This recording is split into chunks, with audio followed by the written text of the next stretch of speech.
मला यांच्याशी बोलल्यानंतर काय जाणवतं?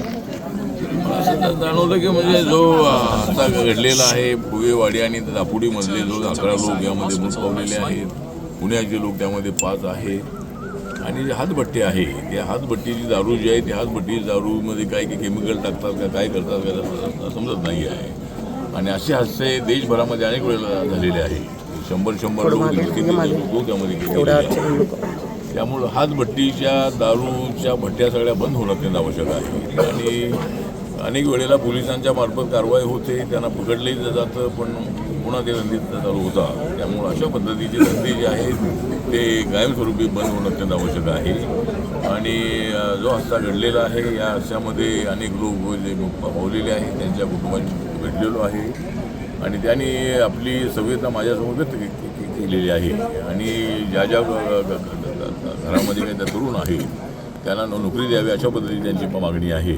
आणि हे सगळे लोक जे होते ते असे कॉन्ट्रॅक्ट आपल्या जे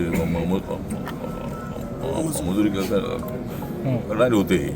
त्यामुळं त्यांना नोकरी देण्याच्या संबंधामध्ये मी आयुक्तांशी बोललेलो आहे. आणि अशा काही मुलांची यादी करून त्यांना कॉन्ट्रॅक्टमध्ये सुरुवातीला कामाला घ्यावं. पण असे धंदे पूर्णपणे बंद करण्याच्या दृष्टिकोनातून राज्य सरकारने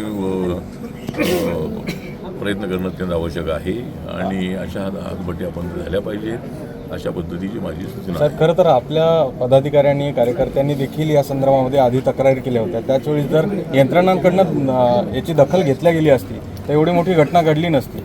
यंत्रणेतील आता 8 अधिकारी निलंबित झाले, तिकडे राज्य उत्पादन शुल्कचे 13 अधिकारी निलंबित झाले.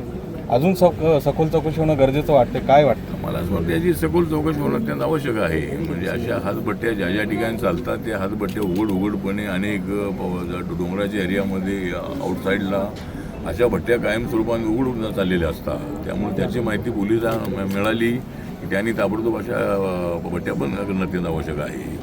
पण अनेक वेळेला पोलिसांनी हातभट्ट्या बंद केल्याही तरीसुद्धा पुन्हा त्या हातभट्ट्याचं चालत असतात. तर त्या पुन्हा चालू नयेत याच्यासाठी खबरदारी घेणं अत्यंत आवश्यक आहे. आणि पोलीस अधिकारी आहेत, एक्साईजचे अधिकारी आहेत, त्यांनी पूर्णपणे लक्ष दिलं पाहिजे. आणि अशा हातभट्ट्या पुन्हा चालणार नाही अशा पद्धतीचा प्रयत्न हा पोलिसांच्या मार्फत राज्य सरकारच्या वतीनं होणं अत्यंत आवश्यक आहे. एबीपी माझा, उघडा डोळे बघा नीट.